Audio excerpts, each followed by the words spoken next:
UFC 111 week has officially hit the New York, New Jersey area, and we're kind of expecting that Dana White is going to be a little too busy to talk to us. So we've come to Fika Espresso Bar here in Lower Manhattan to meet Dana White Jr. Hakan Martinson is the chocolatier here at Fika Espresso Bar, and he's been working for the past few days on this amazing replica of Dana White made out of white chocolate. Okay, so you actually are a chocolatier. You won the 2008 Culinary Olympics. What does it take to actually become a chocolatier and work on projects like this? A big interest in chocolate, I think.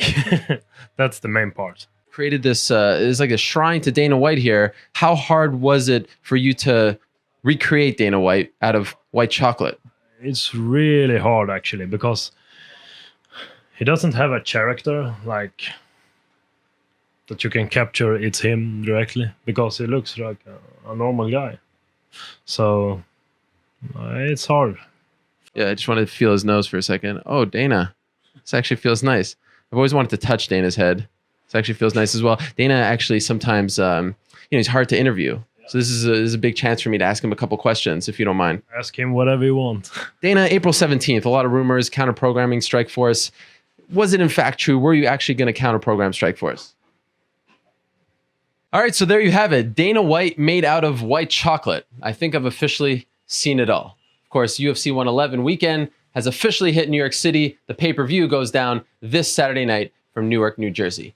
Any truth to the rumor that you will be wearing the wrestling singlet on the way to the cage on Saturday?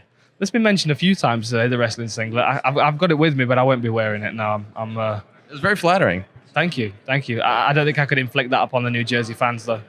We've seen on the Primetime series, Dan has worked a lot on the ground. Matt Serra, of course, you know the whole storyline. Are you prepared to see a better ground fighter, perhaps than the guy that we've seen in the last 4 UFC fights? Oh, absolutely. And me, I worked a lot on my boxing and my striking. All right, he says that you can do everything. You could do the weights, you could do all the sprints that you want, but you can't put muscles here on your chin. And this phrase works for him as well. He says that he's mentally stronger than you. Do you feel as though that people still rely on that 2007 fight against? That was the only time that you've really been rocked, and people keep bringing it up. You've done so much since then. Absolutely, it's there is no certainty in mixed martial art. Nobody's invincible. The only thing I can control is that I've done the perfect training camp of my career, and by doing so, I flip all the odds in my favor. His opponent, Diaz! 171 from Mr. Diaz!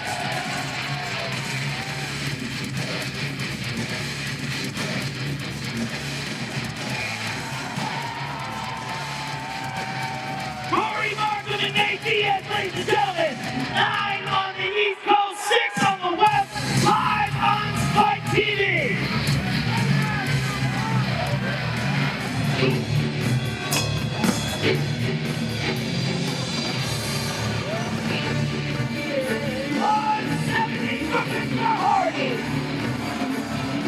And his opponent is UFC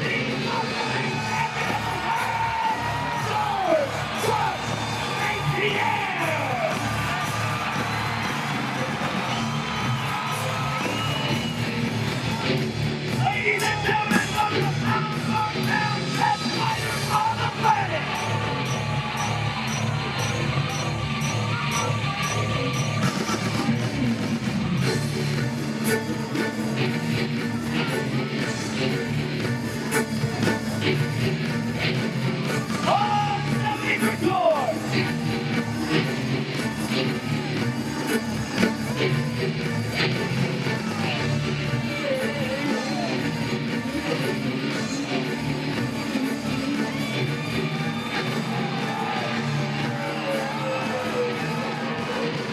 This is the most important fight in your career. Give us your thoughts on tomorrow night. I'm just excited, man. I'm just so excited to be here.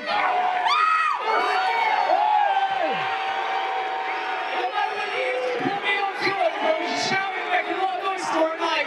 I'm cool. Tomorrow night, your destiny awaits.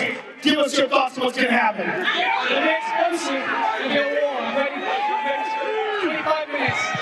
I can't wait. The challenger, ladies and gentlemen, Dan Hardy. George. a tremendous career, so many accomplishments, and you've been in this position before. You're the heavily favored fighter in this fight tomorrow night.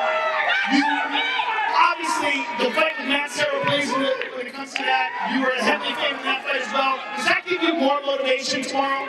I don't care about that. I don't care about the statistic. I don't care about nothing. Just to see the people here, it pumped me up so much for that fight.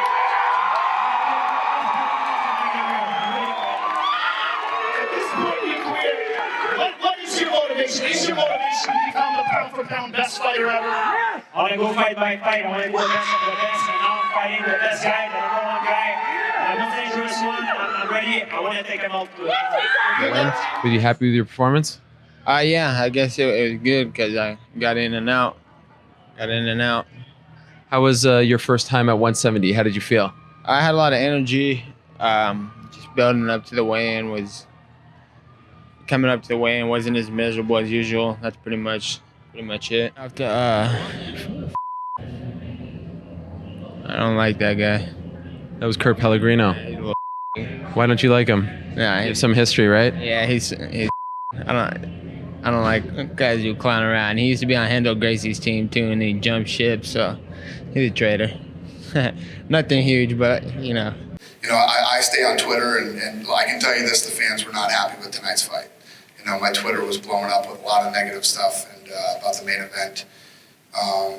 Yeah, people said if I wanted to watch wrestling, I'd go to the nearest college and saying all kinds of stuff like that. So, but listen, this is mixed martial arts. Dan Hardy came in to fight the best 170-pounder in the world. When you show up to fight him, you better have some takedown defense. Tough, stayed out of submissions. You know, there was no secret that Dan Hardy was not, George St-Pierre was not going to stand up at Dan Hardy. That was not a secret. George's plan was to come in, take him down to the ground, and beat him where he thought he was stronger. But Dan was tough. But you got to have takedown defense. Let me tell you what, he can defend, sprawl, and defend some of those shots. That's a real interesting fight. The way I fight, it's very scientific. I always, my goal is to win. Like tonight, my goal is to win. And I didn't want to engage the battle where my opponent is the strongest. I wanted to fight him where he's the weakest. Even though I could probably have stand up with Hardy, it's mathematic. If I would have stand up with Hardy, his stand up, even though I believe my stand up is superior, but it could have been a risk because that's his main asset. If I go on the ground, I knew my ground was much better than his. So it was smarter for me to go on the ground and take the fight where he's the weakest. And that's how I fight. I want to have a long career, and I want to be champion for a long time, and I want to be the greatest. I wanted to take him out. Tonight, I wanted to take him out, and to take him out, I had to fight him where he was the weakest. But I didn't, unfortunately. Every one of Floyd Mayweather's fights are like that. You know what I mean? Sometimes in this sport, you're going to have listen, not every fight on the card is going to be the greatest fight in the world. It's not going to be the greatest fight you've ever seen. It happens sometimes. But we have a big enough card where there were some great fights tonight, you know, so you don't turn off your TV and you're completely disappointed. Like, man, the whole night sucked. UFC 33 is the only one I can remember where every fight sucked. Listen, like I said earlier, you know, he had a strategy. The strategy wasn't to stand up with Dan Hardy, and he went in and fought his fight. Could have been stopped twice by submission, but Dan Hardy is tough as hell and wouldn't tap. You said that a lot of people were texting you. They were unhappy about this show. Some British journalists were saying that they were comparing GSP to Floyd Mayweather. Were you impressed with what he did out there? Hey, listen, every fight you have isn't going to be the most exciting fight in the world. You know me. I want exciting fights.